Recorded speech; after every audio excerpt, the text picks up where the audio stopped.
मोजराधनी, तुमची सेवा करायची इच्छा आहे.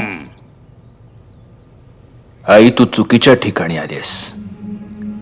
आम्ही शौक फरमावत नाही.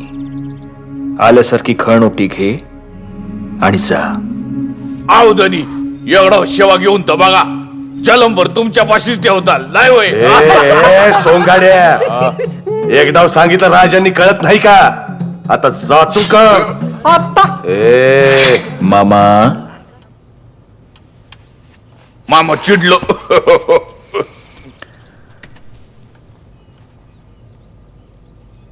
या सोंगाड्याचा खेळ आम्ही आधीही पाहिलाय. हा? आम्हाला मंजूर आहे तुमची सेवा. बहिर्जी. जी राजा.